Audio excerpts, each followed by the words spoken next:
In games with multiple endings, intuition tells us that the best ending should be the one you get when you put in the most effort. That seems fair, doesn't it?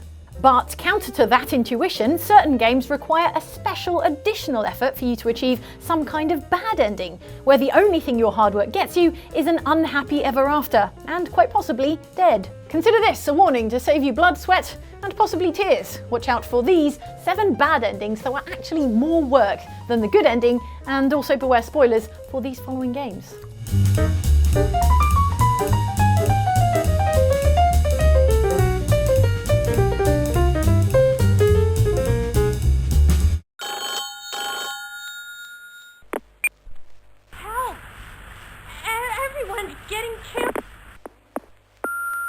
Arcade shooting game House of the Dead's Dr. Curian is described as a scientist who is obsessed with discovering the nature of life and death.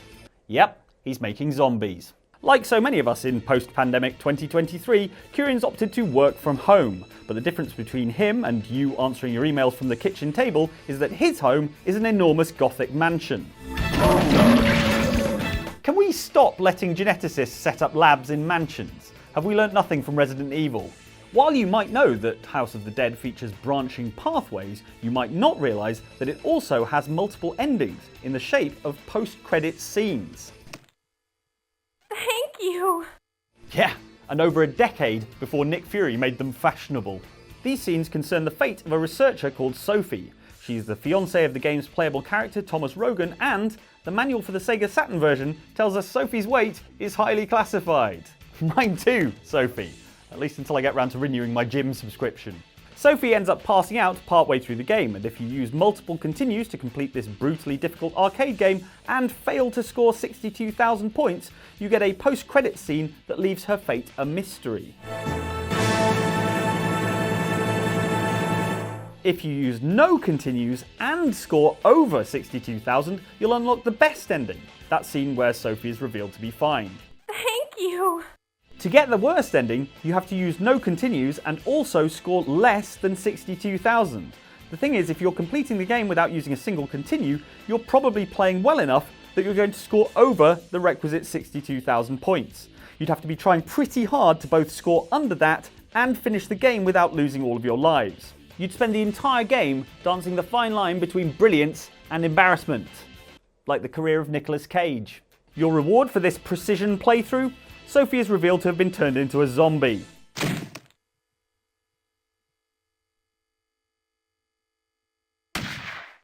Curse you, Dr. Curian. More like Dr. Make-Illian.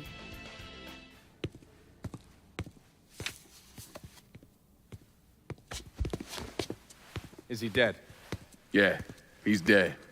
Him and Georgie both. It's the best news I've heard in ages. Can we get an amen, Padre? So what happens now? The ideal way to end your career as a legendary crime boss is dying of old age in your solid gold bed. That option is not available to you in Mafia 3, a game in which the best possible ending involves protagonist Lincoln Clay leaving behind his life of organised crime to travel the world, evading the feds, and sending the occasional note to his spiritual mentor, Father James. I still get postcards from time to time. Not a great postcard writer, it turns out. As good endings go, it's bittersweet, but it does leave Lincoln's trusted underboss Vito Scaletta in charge of the city of New Bordeaux, where it looks like he's having a lovely time. And Vito? He still lives in that penthouse at the top of Marcano's casino, looking out over the city he owns. To achieve that good ending, all you have to do when presented with the option at the end of the game is leave town. Simple.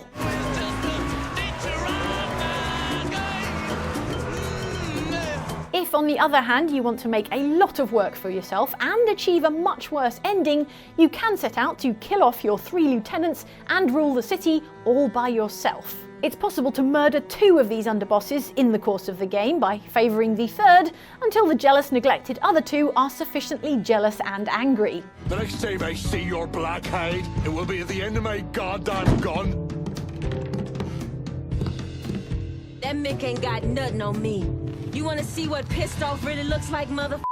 At this point, you have to hunt down and kill each of those 2 formerly trusted lieutenants in a dramatic showdown. Sorry, Cassandra. Sorry, Burke. Then, at the end of the game, when given the option to skip town or stay and claim your throne, you have to choose to stick around, go for a sit-down with your one remaining crime pal, and then choose to do a betrayal on him. It ain't personal. Now your bloody quest is at an end, you think, climbing back into your car, and all that's left is to enjoy your long and happy reign as the untouchable crime king of New Bordeaux. Or is it? What in the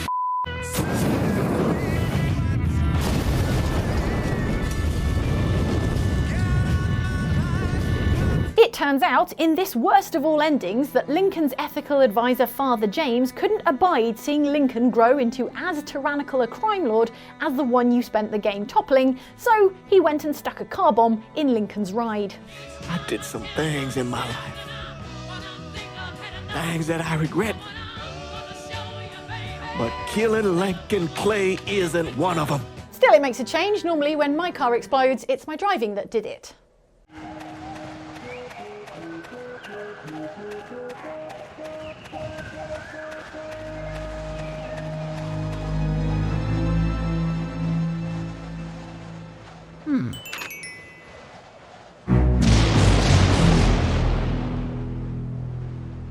Say what you like about ghost hunting as a profession, at least it's well compensated. Or at least it is if Luigi's Mansion is anything to go by, because when you're not vacuuming up ghosts, you're vacuuming up a cash for gold store's stockroom worth of coins, gold bars, gems, and assorted other pricey baubles. At the end of the game, once you've defeated the evil King Boo and trapped him in a painting, Luigi's pal, Professor Egad, uses the treasure you gather throughout the game to build Luigi a new house as a way of saying thanks for all the ghost busting he's been doing. Depending on how much loot you've collected, these houses range from a tiny shack, to a small family home, to a huge sprawling mansion. The hardest house of all to achieve, however, is the worst possible one, a humble tent. The reason for this is that to get this ending you need to collect between 5,000 and 4.9 million gold, which sounds like a lot, but in the world of Luigi's Mansion is basically the least you can do. To collect such a minute amount of gold, you're going to have to actively avoid picking up loot wherever possible, going out of your way to steer clear of the shiny inviting coins and luscious gold bars. And that's not easy! Have you heard the noise they make when you collect them? Oh yeah, that's the stuff. If you're determined and stay the course, however, you too can earn this rare ending, in which Luigi has to live in a tent now. Sorry, Luigi. That guy just can't catch a break.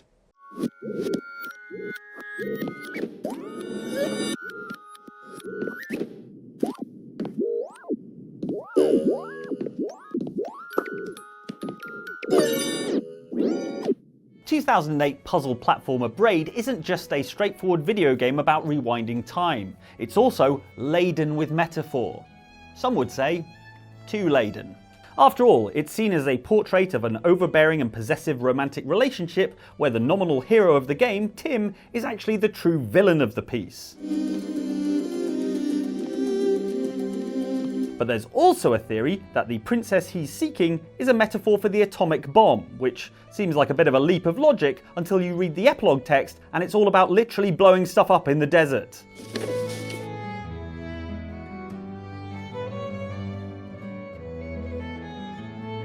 I don't want to say pick a lane, but pick a lane, man! The old Princess is the Atomic Bomb theory is lent further credence by an additional secret ending that's designed to be unlocked when you collect 7 of the 8 secret stars hidden around the game.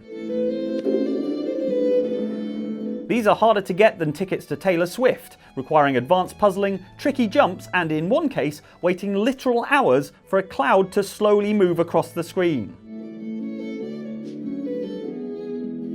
Is that also a metaphor for something? Probably. Collect the first 7 stars, and in the level that is titled 1-1 but actually serves as the final level of the game, you'll be able to manipulate time to actually catch the princess, at which point she explodes, and this time in a very much not metaphorical way.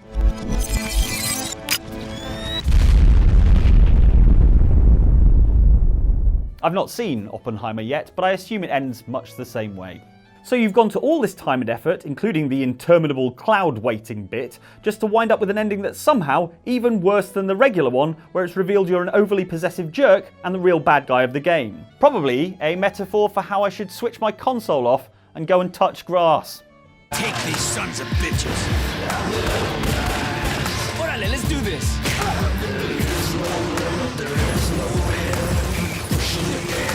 By the end of Call of Juarez, the cartel, you will have shot, blown up and otherwise killed, at a conservative estimate, 1,000 people. This is quite a lot of people to have killed, whether you're playing as FBI agent Kim Evans, DEA agent Eddie Guerra, or Ben McCall, a Los Angeles police detective who dresses like a cowboy because Call of Juarez. You do realize if you don't talk, I have no reason to keep you alive. Having slogged your way to the end of the game, though, through hours of this murky morality play about crime, justice, power, and corruption, you are presented with an important final choice. You and your two partners have finally secured bad guy Antonio Alvarez, at which point the three of you turn on each other. Agent Evans wants to bring Alvarez in alive so he can testify against corrupt officials. Detective McCall wants to kill him because he's a bad guy. And Agent Guerra wants to kill him because there's a bunch of money. We can split it 3 ways and no one will ever know. Is what I said to Mike and Andy when Luke and Ellen's pizza arrived while they were in the bathroom.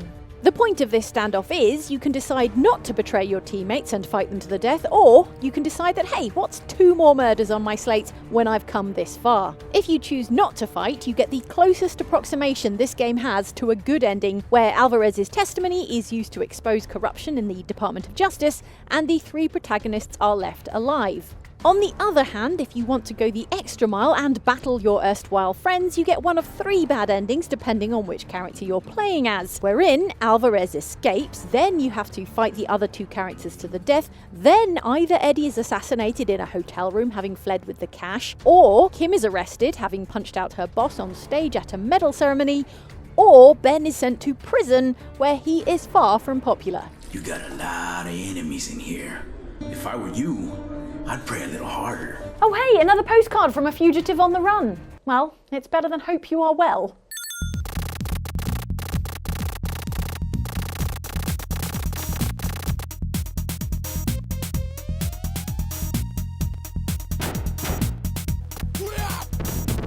In Streets of Rage, the sinister crime lord Mr. X and his organisation, the Syndicate, have taken over the city, which in practical terms just means that everyone on the street at night looks like an extra from a Sex Pistols music video.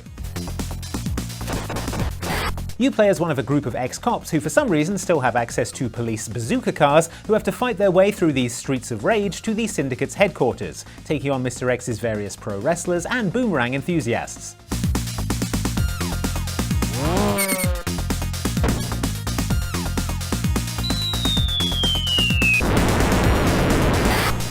Say what you like about Bazooka Car, he gets the job done. Anyway, when you finally make it to Mr. X's office in a skyscraper high above the city, he offers you a deal. Join his criminal organisation and rule at his right hand.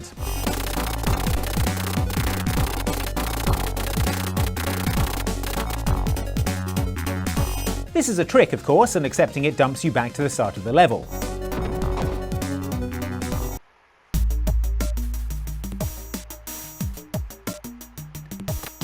Rejecting the offer leads to a final showdown, after which you get the game's good ending, in which not a lot happens, to be honest.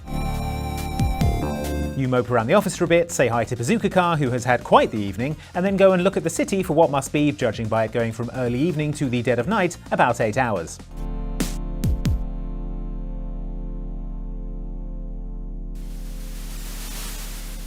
There is, however, a bad ending that you can achieve, but it's a lot trickier to obtain. First of all, you need to be playing with a friend, and when you reach Mr. X, he'll ask you both to join the organisation. If your friend says no, but you decide that actually being head of a criminal organisation fits well into your 5-year plan and say yes, you end up having to fight each other to the death in a grueling, drawn-out punch-up. By this point, you're presumably all in, and so challenge Mr. X to another, even more grueling, drawn-out punch-up.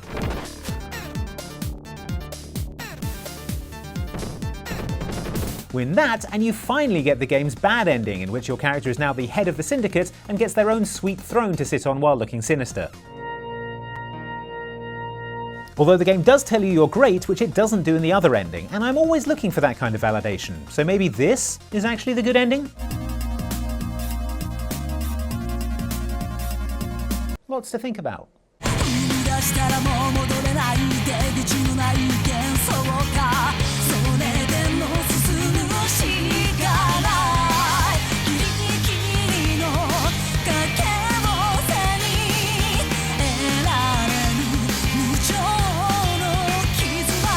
One v1 fighting games deliver a lot of things, but usually a proper, compelling storyline isn't one of them. In fact, most fighting game plots can be summed up in a single sentence. Bad man hosts a fighting tournament. There's Street Fighter 2, where Bad Man M. Bison hosts a fighting tournament. Mortal Kombat, where Bad Man Shang Tsung hosts a fighting tournament.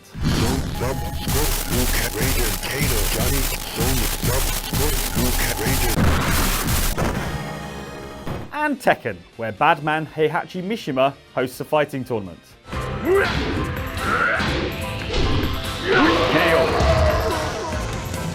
Probably they just copy and pasted the text on the back of a VHS copy of 1973 film Enter the Dragon, in which Badman Han hosts a fighting tournament.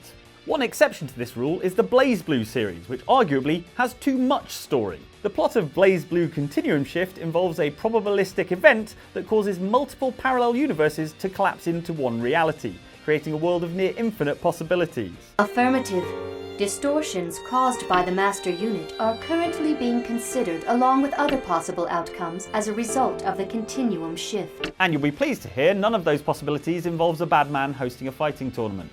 While each character in the game has a canonical ending, in Blazblue Continuum Shift, each character also has a hidden bad ending. And in order to unlock it, the game requires you to perform certain, often tricky, character-specific tasks during fights, sometimes even losing key fights with the story carrying on anyway. I really must have lost my focus to get beaten this badly.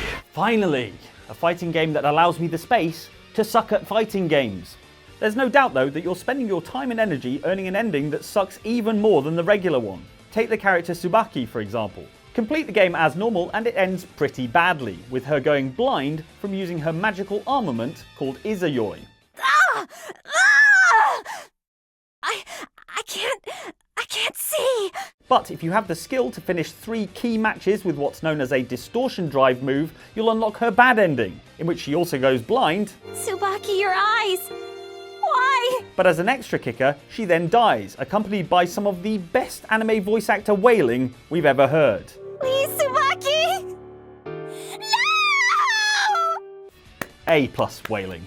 No notes. Hey, can I tell you something? See, I just got the bad ending. Oh, no. It's okay, I'm not complaining. I mean, I finally got to be a playable character in this one, and the developers were even nice enough to write a whole story for me. Hello and welcome to the good ending of this video, which you have unlocked, in which I am neither arrested, nor blown up, nor... what else happens in bad endings? World ends. The world is not going to end right now, so we're in the clear. Check out this video from Outside Xbox while the world continues to not end for 20 minutes or so. Or there's this video from Outside Extra in which the world will not end. So do I need to work harder for the bad ending? Do I need to watch it harder? Yeah. You didn't work nearly hard enough for the bad ending for this video. So try again, I guess. Go back. Hit refresh.